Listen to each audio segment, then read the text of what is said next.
Hello বন্ধুরা, আজকে করব খাসির মাংস। নিয়ে নিয়েছি 1 কেজি খাসির মাংস, 600 গ্রাম পেঁয়াজ, 3টে রসুন আর 4টে গোটা রসুন। আজকে কিভাবে খাসির মাংসটা করি আপনারা দেখবেন, শুরু থেকে শেষ পর্যন্ত সাথে থাকবেন। কড়াই গরম হয়ে গেছে, দিয়ে দিচ্ছি সরষের তেল।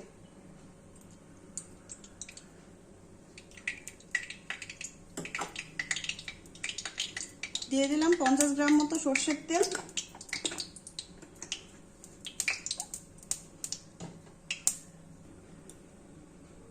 আরো একটু লাগবে। একটা শুকনো লঙ্কা ফোড়নে দিয়ে দিলাম,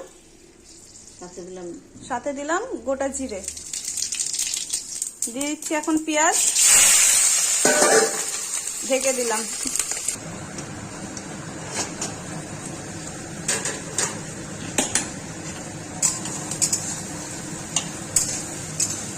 পেঁয়াজ লাল লাল করে ভেজে নিব।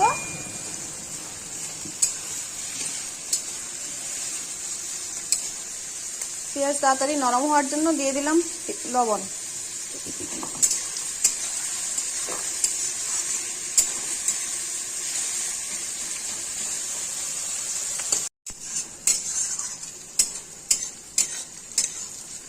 পেঁয়াজগুলো আমার নরম হয়ে গেছে, দেখে বুঝতেই পাচ্ছেন হালকা হালকা ব্রাউন কালার হয়ে এসছে।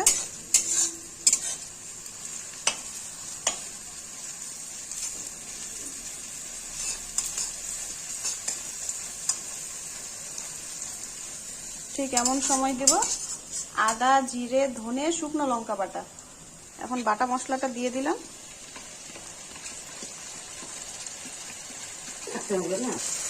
দিয়ে দিচ্ছি হলুদ 1 চামচ, আর দিয়ে দিচ্ছি 1 চামচ মতো লবণ। আর পেঁয়াজের মধ্যে তখনই দিয়ে দিচ্ছি লবণ, লাগলে পরে দেওয়া যাবে। এখন মশলা পেঁয়াজ সুন্দর করে কষিয়ে নেব।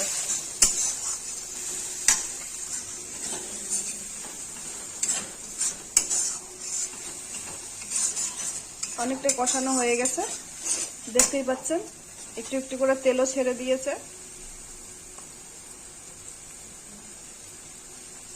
আজকে করছি আমি গ্রাম্য পদ্ধতিতে, গ্রাম বাংলায় যেভাবে খাসির মাংস রান্না করে ঠিক ওই স্টাইলে, আর দুর্দান্ত হয় খেতে।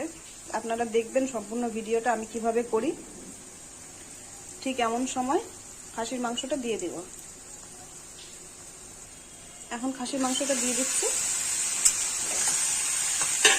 এটা হচ্ছে আমাদের মালদার রেয়াজি খাসি।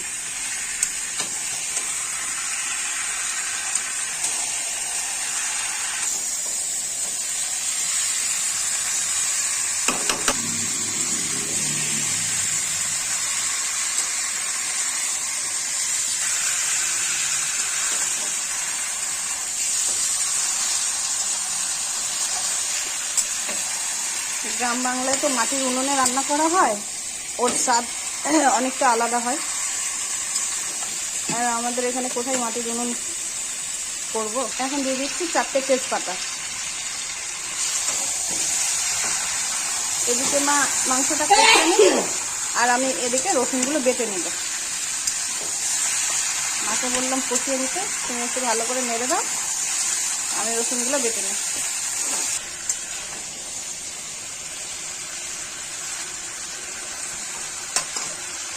এখন এই যে রসুন বাটা দিয়ে দিলাম,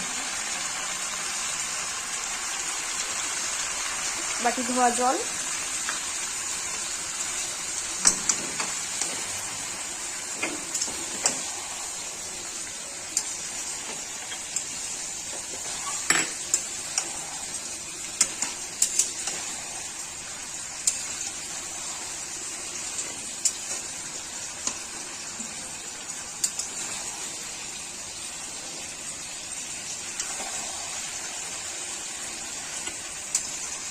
এখন এটা ঢেকে দিলাম। এদিকে গোলমরিচটা বেটে নিব। এদিকে 4টে রসুন দিয়ে দিলাম। খাসির মাংসের সাথে রসুনের না দিলে ভালো লাগে না, রসুন লাগবেই।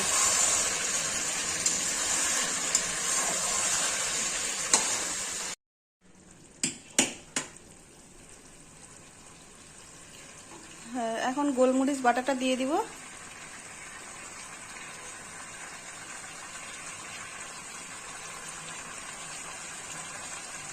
গ্রাম বাংলা স্টাইলে রান্না করলে কিন্তু গোলমরিচ বাটা দিতে হবে, তাহলে ওই ফ্লেভারটা পাওয়া যাবে।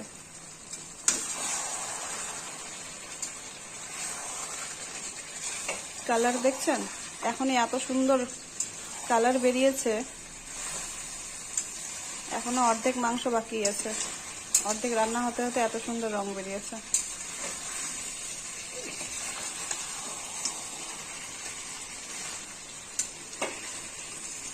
এখনই খুব সুন্দর সেন্ট বেরিয়েছে।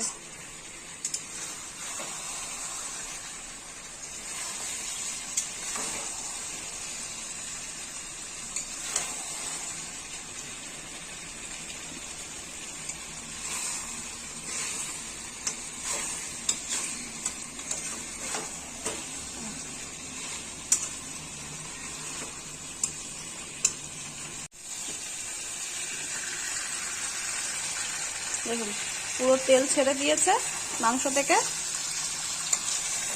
মাংস কষতে কষতে কত সুন্দর কালার এসেছে, একদম সুন্দরভাবে কষানো হয়ে গেছে।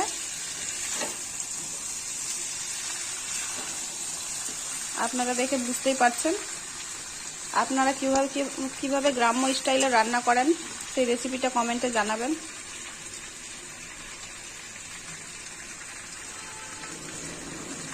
এখন পরিমাণ মতো জল দিয়ে দেব।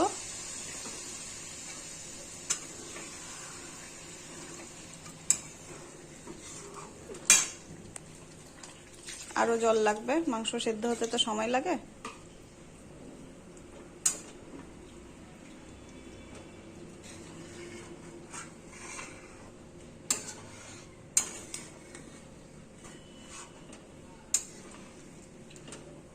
এখন মাংসটা ঢেকে দেব পরিমাণ মতো জল দিয়ে। এখনই লবণ টেস্ট করে নেবেন, যদি লবণ লাগে তো এখনই দিয়ে দেবেন। এখন ঢেকে দিলাম।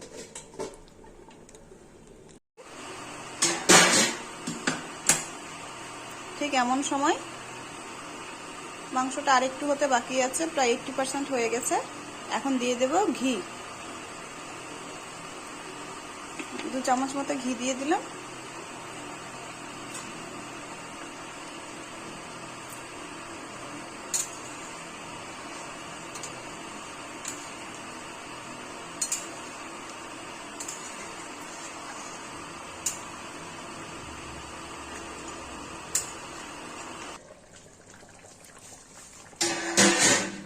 মাংস থেকে তেল ছেড়ে দিয়েছে, দেখতেই পাচ্ছেন।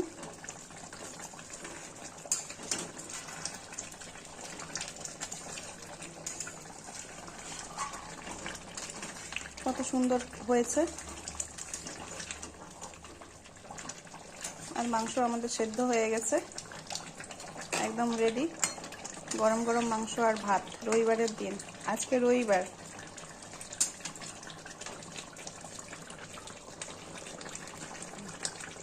এখন গ্যাসটা অফ করে দিলাম আর মাংসটা নামিয়ে নেব। হ্যালো বন্ধুরা, আমার খাসির মাংস একদম রেডি। আপনারা দেখলেন আমি কিভাবে করলাম। আজকে একদম গ্রাম্য স্টাইলে করেছি, যেভাবে গ্রাম বাংলায় মানুষেরা করে। আমারও বাবার বাড়ি গ্রামে, ঠিক আছে। আমি এর স্বাদ ভালো করেই বুঝি। একবার অবশ্যই এইভাবে রান্না করে দেখবেন, দুর্দান্ত হয় খেতে, আর মানে অসাধারণ হয়। আর কড়াই থেকে নামালাম না, কারণ ঠান্ডা হয়ে যাবে। আর খাসির মাংস গরম গরম খেতে ভালো লাগে। মুরগির মাংস ঠান্ডা হলে আরও বেশি ভালো লাগে, কিন্তু খাসির মাংস গরম গরমই বেশি ভালো লাগে। আমাদের সাথে থাকবেন, লাইক করবেন, শেয়ার করবেন, সাবস্ক্রাইব করবেন, চ্যানেলটাকে এগিয়ে দেওয়ার চেষ্টা করবেন। আর কিছু বলার নেই, এইভাবে সাথে থাকবেন, আমরা এইভাবে চালিয়ে যাব। রাখলাম।